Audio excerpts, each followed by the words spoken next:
نجات میں شامل ہو سکتا ہے؟ کیسے اس رہائی میں شامل ہو سکتا ہے؟ کیسے اس روحانیت میں واپس آ سکتا ہے جیسے ہم عدن میں جا کے خدا سے باتیں کر سکیں، ملاقات کر سکیں؟ تو اس انسان کو اپنے نام کے وسیلہ سے اپنے جیسا بنا کر، بیٹے کا مقصد سمجھ لیجیے، اس انسان کو اپنے نام کے وسیلہ سے اپنے جیسا بنا کر لائے تو میں قبول کروں گا۔ یہ ہے ہماری نجات۔ خدا کی مرضی ہم سے یہ ہے۔ جب ہم یوحنا کی معرفت انجیل کے پہلے باب کی 12ویں اور 13ویں آیات دیکھتے ہیں تو کچھ یوں لکھا ہے، لیکن جتنوں نے اسے قبول کیا اس نے انہیں خدا کے فرزند بننے کا حق بخشا۔ خدا کے فرزند، اس کی تھوڑی سی وضاحت میں ڈیٹیل بتا دوں کہ اس میں صرف بیٹے شامل نہیں ہیں، بیٹے بھی شامل ہیں۔ انہیں خدا کے بیٹے اور بیٹیوں کا بننے کا حق بخشا، یعنی انہیں جو اس کے نام پر ایمان لاتے ہیں۔ اب اس حالت کو ذرا غور سے سن لیجیے، جو حالت، جس حالت میں مسیح ہمیں لانا چاہتا ہے تاکہ خدا کے حضور پیش کر سکے، وہ حالت ہے نہ وہ خون سے، نہ جسم کی خواہش سے، نہ انسان کے ارادہ سے، بلکہ خدا سے پیدا ہوئے۔ خدا سے پیدا ہوئے بغیر ہم خدا کی حضوری میں جانے کے قابل ہرگز نہیں۔ تو وہ پیدائش ہم یسوع مسیح میں ہی حاصل کر سکتے ہیں۔ یسوع مسیح ہی ہمیں ایسے درجے تک لا سکتا ہے کہ ہم نہ خون سے، نہ جسم کی خواہش سے، نہ انسان کے ارادہ سے، بلکہ خدا سے پیدا ہوئے۔ یہ یوحنا رسول کی انجیل اس کے پہلے باب کی 12ویں اور 13ویں آیت میں آپ خود بھی پڑھ سکتے ہیں۔ تو پطرس پہلی بات کی گواہی پطرس نے دی ہے، وہ ناخون سے۔ وہ کہتا ہے کیونکہ تم فانی تخم سے نہیں، جو مسیح میں بلائے گئے، جو مسیح میں آئے، جو مسیح میں شامل ہوئے، وہ فانی تخم سے نہیں ہے، وہ انسان کے تخم سے نکل کر روحانی خدا کے تخم سے آ چکے ہیں۔ اس لیے وہ کہتا ہے کہ کیونکہ تم فانی تخم سے نہیں بلکہ غیر فانی سے، خدا کے کلام کے وسیلہ سے، خدا کے کلام کے وسیلہ سے جو زندہ اور قائم ہے، نئے سرے سے پیدا ہوئے۔ اور دوسرا لفظ نہ جسم کی خواہش، اس کی وضاحت یوحنا کی 6 آیت میں پڑھتے ہیں، جو جسم سے پیدا ہوا ہے وہ جسم ہے، وہ جسم سے پیدا ہوا ہے وہ جسم ہے، اور جو روح سے پیدا ہوا ہے وہ روح۔ تو ہم مسیح کے باعث نئے سرے سے جب روح میں پیدا ہوتے ہیں تو یہ دوسری سٹیج پوری کرتے ہیں۔ اور یعقوب کے خط میں تیسری بات کے بارے میں لکھا ہے، اور نہ انسان کے ارادہ سے، اس نے اپنی مرضی سے ہمیں کلام حق کے وسیلہ سے پیدا کیا، کلام حق کے وسیلہ سے پیدا کیا، تاکہ اس کی مخلوقات میں سے ہم ایک طرح کے پہلے پھل ہوں۔ مسیح یسوع کی پیدائش میں یہ تینوں حالتیں تھیں جو ہم نے منتقل کر کے ہمیں خدا باپ کی رفاقت میں واپس لاتا ہے، تاکہ ہم اس کے آرام میں داخل ہو سکیں۔ اس بارے میں مسیح یسوع کے الفاظ مرقوم ہیں۔ لوکا رسول کی معرفت انجیل 10ویں باب کی 22ویں آیت میں لکھا ہے، میرے باپ کی طرف سے سب کچھ مجھے سونپا گیا۔ مسیح کے الفاظ، میرے باپ کی طرف سے سب کچھ مجھے سونپا گیا، اور کوئی نہیں جانتا کہ بیٹا کون ہے سوا باپ کے، اور کوئی نہیں جانتا کہ باپ کون ہے سوا بیٹے کے۔ اب تیسری شخصیت کو شامل کرنا ہے، اس بات پہ غور کرنا ہے، بیٹا باپ کے بارے میں نہیں جانتا اور باپ بیٹے کے بارے میں نہیں جانتا، تو کہتا ہے کہ اور اس شخص کے جس پر اسے ظاہر کرنا چاہے، تو یہ سارا کام بیٹے کا ہے۔ اگر بیٹا باپ کو جانتا ہے، باپ بیٹے کو جانتا ہے، تو باپ کو ہم میں سے اگر کوئی جاننا چاہے تو بیٹے کے ذریعے ہی جان سکتا ہے۔ بیٹا جس پر اس کو ظاہر کرے وہ کر سکتا ہے۔ تو ہم سب پر بیٹا یہ بات ظاہر کرنا چاہتا ہے کہ ہم کہاں سے نکلے ہیں اور ہمارا مقام، واپسی کا مقام کیا ہے۔ کیونکہ میرے باپ کی اس بارے میں یوحنا تو اصل نجات جو کلام کی روح سے نظر آتی ہے، اس بارے میں یوحنا 6 باب کی 40ویں آیت میں یوں مضمون کرتا ہے، کیونکہ میرے باپ کی مرضی یہ ہے کہ جو کوئی بیٹے کو دیکھے اس پر ایمان لائے، ہمیشہ کی زندگی پائے، اور میں اسے آخری دن پھر زندہ کروں۔ یہ ہے انعام۔ اس پر ایمان لائے، اس کو دیکھے، اس کے بیٹے پر ایمان لائے، تو خدا کا وعدہ ہے کہ آخر میں ان کو زندہ کیا جائے گا۔ تو آخری بات، میرا خیال ہے ٹائم کافی ہو چکا ہے، میراث میں شامل کرنے کا ایک وعدہ ہے۔ اپنی میراث میں شامل کرنے کی خواہش یسوع مسیح نے اپنی طویل اور آخری دعا میں اس کا ذکر کیا۔ یوحنا رسول کی انجیل کے 17 باب کی 24، 25 اور 26 آیات یہ مسیح کی دنیا میں ہوتے ہوئے ہمارے لیے آخری دعا سمجھیں۔ اے باپ، میں چاہتا ہوں کہ جنہیں تو نے مجھے دیا ہے، جہاں میں ہوں وہاں یہ بھی ہوں، جہاں میں ہوں وہ بھی میرے ساتھ ہوں، تاکہ میرے اس جلال کو دیکھیں جو تو نے مجھے دیا، کیونکہ تو نے بنائے عالم سے بیشتر مجھ سے محبت رکھی۔ اے عادل باپ، دنیا نے تو مجھے نہیں جانا، مگر میں نے تجھے جانا،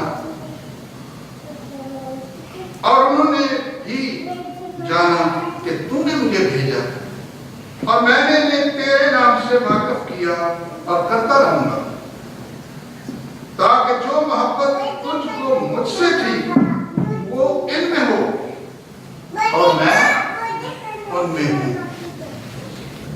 تو آئیں اپنی آنکھیں بند کریں اور خدا کے حضور جھکیں،